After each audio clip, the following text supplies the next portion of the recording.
to another vlog. So aalis tayo ngayon, mamamasyal at titingin tayo ng kotse.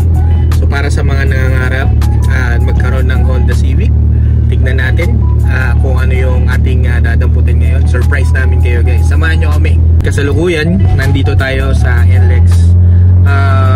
Ano ngayon, August 6, no? Kasama natin mga tropa, Sir Jeremy, di ba?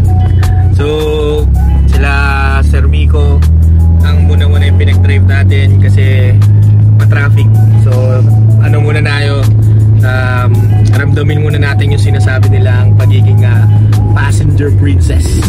So update namin kayo mamaya guys. Pag nandiyan na yung unit, papaalam tayo kung pwede nating i-video para bibigay din namin kayo ng tips kung ano ba yung mga dapat i-check kapag kukuha ng isang second hand na kotse. So update lang guys. So ano na ngayon, August 6, August 7. Medyo traffic pa rin dito sa San Fernando. So mga 33, as per Waze 33 minutes tayong stuck dito. So makipagkwentuhan mo tayo sa mga tropa natin. Ito si Sir Jeremy. Sir, ano ba yung mga dapat chine-check? Ano sa knowledge mo yung mga dapat chine-check bago tayo kukuha ng second hand na kotse? Ako sir, nakadalawang unit na ako. Una akong chine-check dyan, yung papers dapat kompleto, walang problema sa papers. Yung paper ba kailangan Oslo o bond paper? Hindi guys, yung mga papers syempre importante nga naman yan. Kailangan indicated. Kahit hindi siya naka-register, basta yung mga indicated yung number, makina, engine number, indicated. Tapos next yung cooling system. Base sa akin yun kasi yung ano bang meron sa cooling system? Sa Civic kasi yun na yung sakit nila, yung overheat. So yun yung una kong chine-check. Tapos yung test drive lang. Test drive. Yung may-ari sir, hindi mo i-check. Yun lang. So yun guys, so yun nga yung as a tip galing yan kay Sir Jeremy. So sabi niya nakadalawang unit na siya. So cooling system, radiator, mamaya papakita namin sa inyo kung paano yung tamang pag-check. Based lang sa knowledge namin. Maaaring yung iba may ibang techniques dyan. Comment nyo lang mga sir para matulungan din natin yung mga nangangarap at nag-iipon, no? Para makabili ng unit nila. So stuck pa rin tayo sa traffic, mga 30 minutes ayan. Passenger princess tayo ngayon, di ba? So antay-antay lang tayo konti, makakarating din tayo doon. And then like what we promised, check natin ng maayos yung unit and tuturuan namin kayo sa abot ng aming knowledge para alam nyo rin yung mga i-check pag natin. So dito na tayo sa bandang Baha, LU Fields. So passable naman siya mga sir, pero yun nga medyo mataas pa rin. Passable naman na siya. Sansin mo tayo. So after nung traffic, ano na naman na malinis na, dire-diretso na yung daan.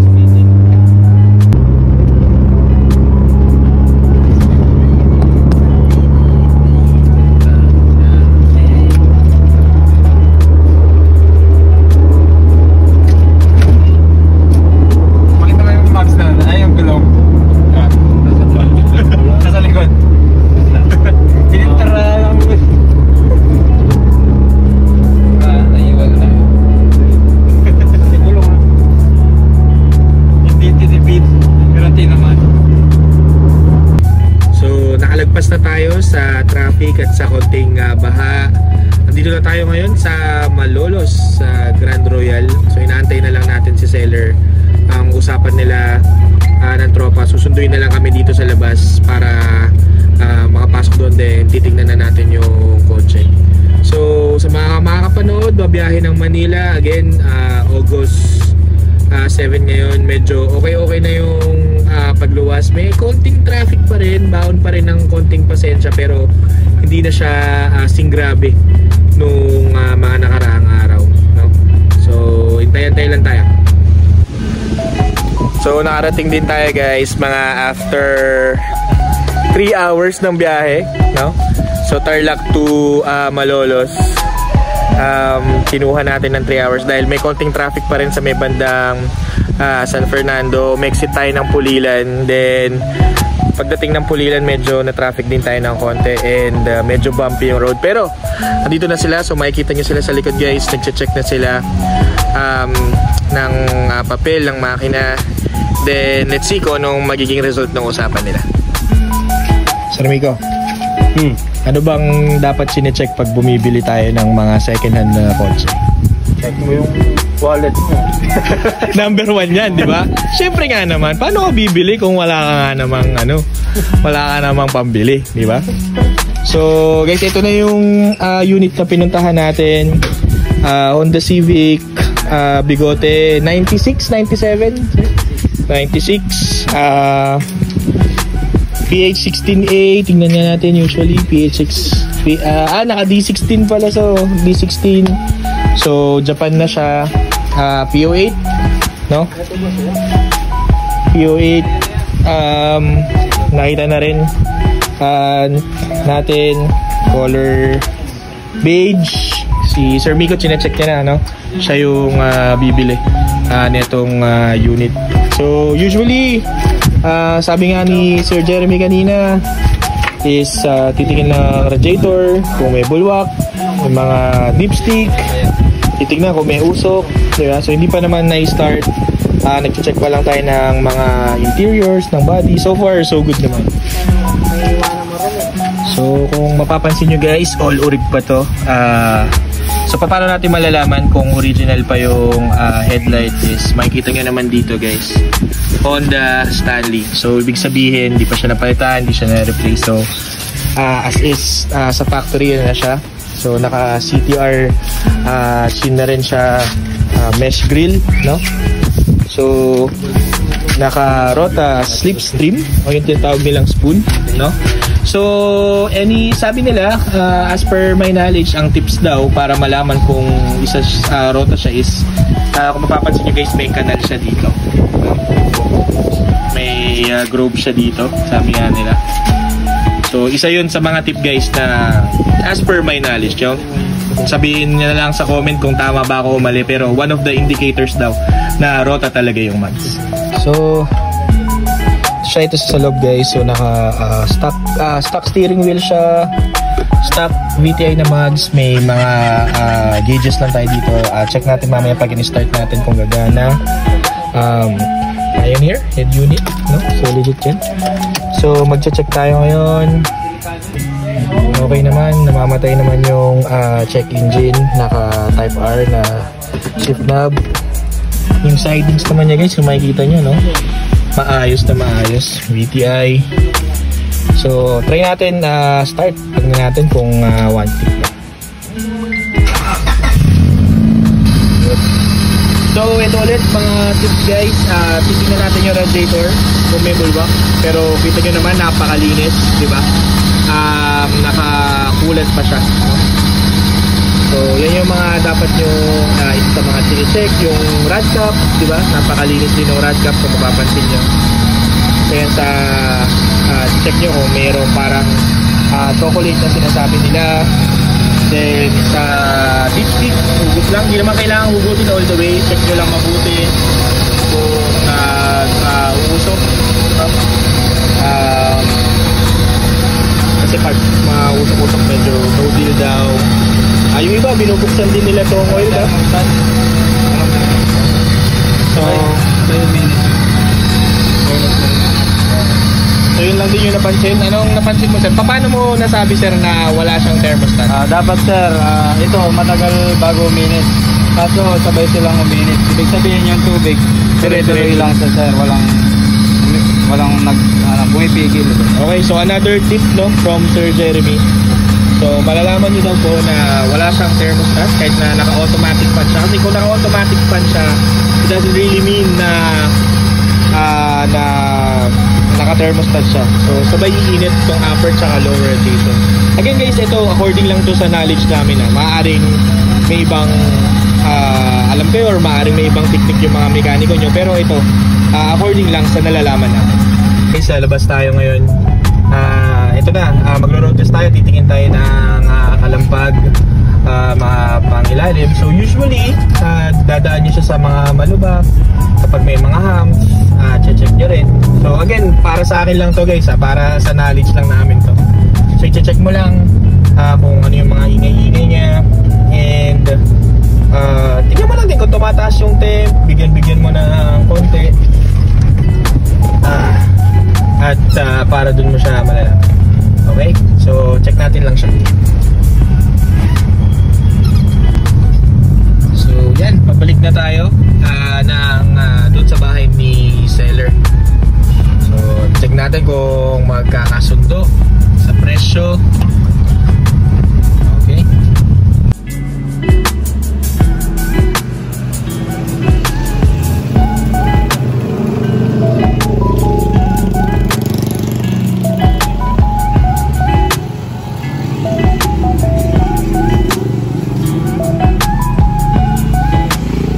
Guys, namasyal tayo dito sa Summer in Bulilan para i-meet natin yung isang tropa natin from Pati, Bulacan. Papakilala niya sa atin kung sino ba at kung anong meron dito sa kanyang kotse.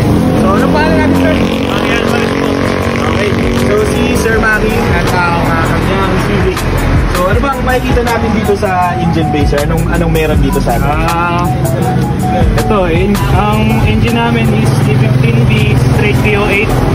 Ayun, tapos naka headers na galing sa JD Muffler from Cavite. Yun. Naka side exit. Tapos ilan po mga access.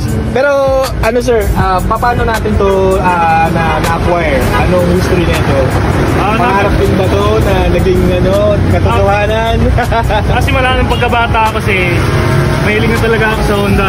So isa to sa pangarap ko na magkaroon ng Civic. So yun, napagbigyan ako ng tatay ko. Actually siya bumili nito, pinamanan niya lang sa akin. Ayun. So, ayun sir sa mga nangangarap na magka-Civic dyan, hindi pa uli lahat. Kita nyo si sir, sabi nga ni Sir Maki, no? Pangarap niya to dati, pero ngayon, hawak niya na. So, ayun yung mga pagmamahal na nalagay niya dito sa makina niya. So, Sir Maki, ano na ba yung mga nabago natin dito sa loob? Ano bang meron dito? Ayun, so nagpalit lang tayo ng K-tune na shifter. Gen 1 to Gen 1 na K-tune shifter. Tapos nagpalit tayo ng steering wheel na Momo Race. Ayan po. Tapos naglagay lang tayo ng tachometer para dagdagan na lang. Dagdag forma. Pero Sir Maki, for sure it serves its purpose na kapag, di ba may mga shifting light din yan? Opo, meron. Yun. So sinet natin to sa gusto nating rev limit para iwas na rin. Iwas sabog. So indicator, no? Okay. So bago natin tapusin tong video na to, Sir Maki, meron ba tayong gustong i-shoutout? Shoutout sa tatay ko na napaka-supportive, tsaka sa family ko, tsaka sa mga kaibigan ko. Yun. Girlfriend, sir, syempre baka meron tayong shoutout. Wala po. Single, oh, yan sir. Oh. Single pero happy. Maraming salamat ulit sa time, Sir Maki.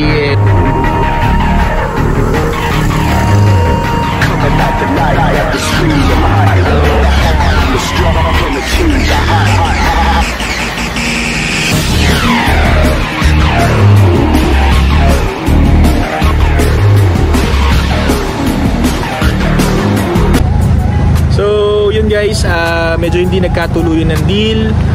Hindi natin alam kay Sir Miko kung ano yung naging desisyon niya, pero hindi niya nagkatuloy ng deal. Pero gusto natin magpasalamat kay Joseph Stone, no?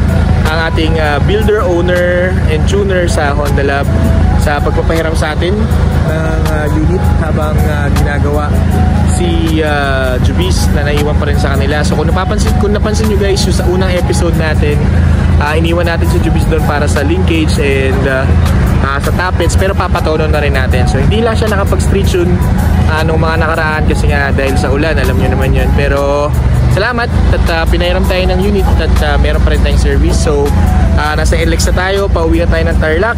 Dito ko natatapusin ang vlog. And salamat sa inyo.